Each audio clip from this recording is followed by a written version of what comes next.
What if death isn't the end, but a doorway? What if, in the very moment your heart stops, you don't vanish? You awaken. For centuries, Tibetan monks have believed that when you die, your mind doesn't just dissolve into nothing. It begins a journey through light, visions, even entire realms. A journey that could lead to liberation or to another lifetime trapped in illusion. They documented this path in one of the most mysterious spiritual texts ever written, the Tibetan Book of the Dead, also known as the Bardo. It's not fiction. It's a manual designed to be read at your deathbed, a guide through what happens after your final breath. But here's the twist. These teachings aren't just about death. They might be describing what's happening to you right now, in every moment of transition, crisis, or awakening. Today, we're diving deep into what happens when you die and still exist. Tibetan view of consciousness. In Tibetan Buddhism, consciousness is not something that lives in your brain. It's not a byproduct of neurons or electrical activity. It's something deeper, more subtle, and far more enduring. Tibetan masters call it the clear light mind. It is awareness itself, formless, timeless, and indestructible. According to them, your thoughts, your memories, even your personality are like waves on the surface of a vast ocean. But the true nature of mind lies beneath all that, silent, luminous, unchanging. This consciousness doesn't begin with birth, and it doesn't end with death. It continues, flowing from one life to the next like a stream, carrying karma and imprints of experience across time. And here's what makes it profound. Tibetan Buddhism doesn't just theorize this. It trains you to experience it directly, through meditation, breath control, and inner visualization. The goal? To recognize this pure awareness while alive, so that when death arrives, you don't panic or cling. You remember who you are. Now compare this to modern science. Most neuroscientists still believe that consciousness arises from the brain, a kind of biological illusion created by complex computation. But cracks are appearing in that model. Near-death experiences, quantum consciousness theories, and studies on non-local awareness are forcing science to ask a dangerous question. What if consciousness isn't in the brain at all? Tibetan teachings have been asking and answering that question for over 1,000 years. The Bardo concept, realms between death and rebirth. The Tibetan Book of the Dead doesn't describe death as an end, but as a transition. And at the center of that transition lies the concept of Bardo. Bardo literally means in-between state. It refers to the gap, the liminal space, between one state of existence and the next. But here's what makes it revolutionary. Bardos don't just happen after death. They're happening right now. You are in a Bardo when you fall asleep, when you wake up, when you lose a job, go through heartbreak, face identity crisis, or stand at a spiritual crossroad. Bardos are the spaces where your old self dies, but your new self hasn't yet arrived. But in the afterlife, the Bardos become even more intense. Tibetan teachings outline 3 key Bardos after physical death. Chikai Bardo, the moment of death itself. Consciousness separates from the body and experiences the clear light. Chonyid Bardo, a hallucinatory realm of visions, deities, and inner projections.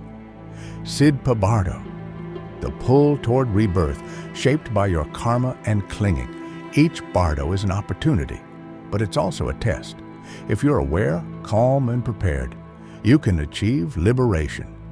But if you're confused, frightened, or attached, You're swept into another cycle of birth and death. The Bardos are mirrors. They show you your deepest truths without any filters. And here's the deeper secret. Tibetan masters believe that if you learn to navigate the Bardos now, while alive, you can transform how you die and how you live. Chikai Bardo, the moment of death and the clear light in the exact moment you die. When your final breath leaves the body and your senses collapse, Tibetan Buddhism says something extraordinary happens. You meet the clear light. This isn't a metaphor. It's described as a radiant, blinding, all-encompassing awareness, the true, unfiltered nature of your mind.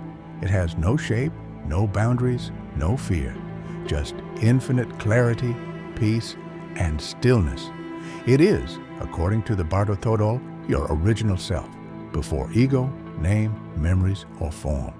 But here's the paradox. Even though it's your truest state, most people miss it.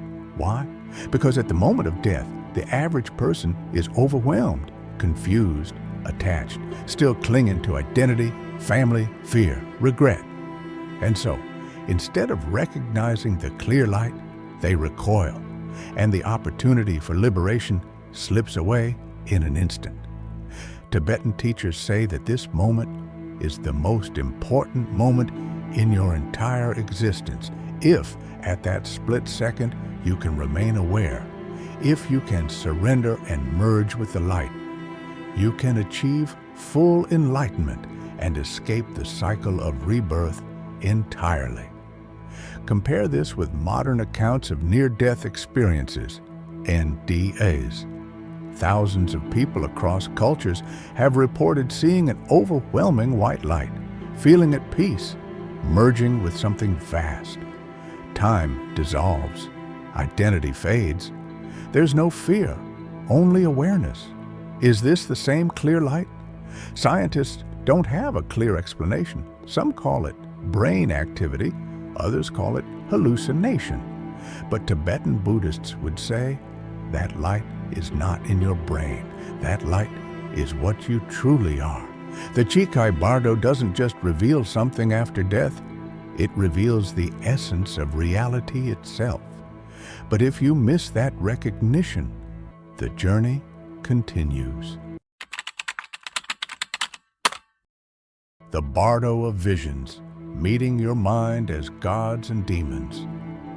After the clear light fades, if the soul doesn't merge with it, it enters the Chonyad Bardo, the Bardo of Visions. This realm is vivid, surreal, and often terrifying. You're no longer connected to your body, but you still carry your mind.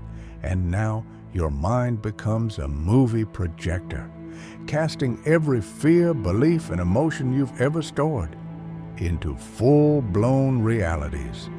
In this space, Tibetan texts say you encounter peaceful and wrathful deities, radiant Buddhas, horrifying demons, blinding energies. But these are not external gods. They are manifestations of your own mind. The peaceful deities reflect your higher nature, compassion, clarity, wisdom. The wrathful ones, they're your anger, guilt, greed, pride, all the suppressed emotions and traumas you didn't deal with while alive. To an untrained person, these visions feel real, overwhelming, chaotic, divine, or demonic. You might try to run, fight, beg, scream, but the truth is, there's nothing to run from. Everything you see is you. This concept mirrors the ideas of psychologist Carl Jung. He spoke of the shadow, the part of the psyche we hide from ourselves. According to Jung, until you face your shadow, it controls your life. The Tibetan Bardo says the same. If you don't confront these inner forces, they rule you, even after death. But if you can remain calm, if you recognize the deities as projections and refuse to be seduced by fear or desire, you transcend them. You rise above illusion. Few people do. Most are pulled in, terrified, confused, desperate for escape. And so, the mind begins seeking a way out, leading it to the next stage of the journey. Rebirth, training for death in daily life, using Bardo awareness now. Here's a secret that Tibetan masters have whispered for generations.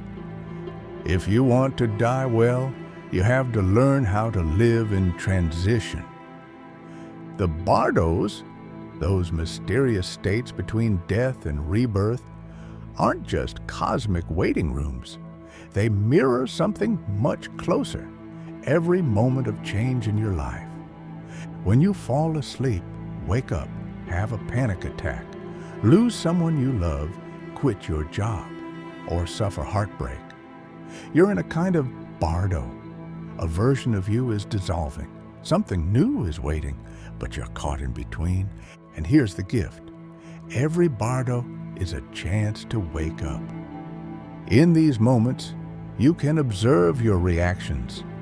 Do you cling, panic, avoid, or do you let go and stay present? Tibetan teachings train practitioners to use these living Bardos as spiritual preparation. Every meditation is a rehearsal for the moment of death. Every heartbreak is a dress rehearsal for ego loss. Every dream is a glimpse of the subconscious realm you'll enter after your last breath. There's even an entire system called dream yoga, where advanced monks learn to stay conscious while dreaming, to practice awareness beyond the physical. Why? Because awareness in dreams strengthens awareness in death. By facing fear, chaos, and identity loss now, you build the mental muscles to face them later, when it matters most. The real path to a good death begins in this moment, not when you're dying, but right now, as you're living what this means for you, the practical wisdom of death awareness. So, what does all of this mean for you? It means you're not just a body. You're not just your job, your name, your opinions, your story. Beneath all of that is something more stable, more spacious, and infinitely more you. Awareness itself. You exist beyond your thoughts. And according to Tibetan wisdom, you'll continue to exist after the body falls away. So the real question becomes, are you living as if that's true? Every fear, every obsession, every distraction begins to look different when you realize they're not permanent, that you will die, and that dying, far from being the end, may just be a mirror, showing you exactly what you've carried all your life. The goal is not to be morbid, it's to become awake. Because if you know death is coming and that awareness continues, then your time here becomes sacred. Every breath, every act of compassion, every moment of stillness, it all matters more. And if you're going to continue beyond this life, wouldn't you want to prepare your mind like someone packing for the most important journey they'll ever take? Tibetan teachings aren't meant to scare you. They're meant to liberate you from fear, from illusion, from the false belief that this is all there is. Science is catching up, consciousness beyond the brain. For decades, mainstream science insisted that consciousness was a byproduct of brain activity, that when the brain dies, so does the mind. But the data is beginning to challenge that story. World-renowned resuscitation expert Dr. Sam Parnia has studied hundreds of near-death experiences, NDEs. Patients with no heartbeat, no brain activity for minutes, even hours, report vivid experiences, floating above their body, seeing light, reliving memories, feeling profound peace.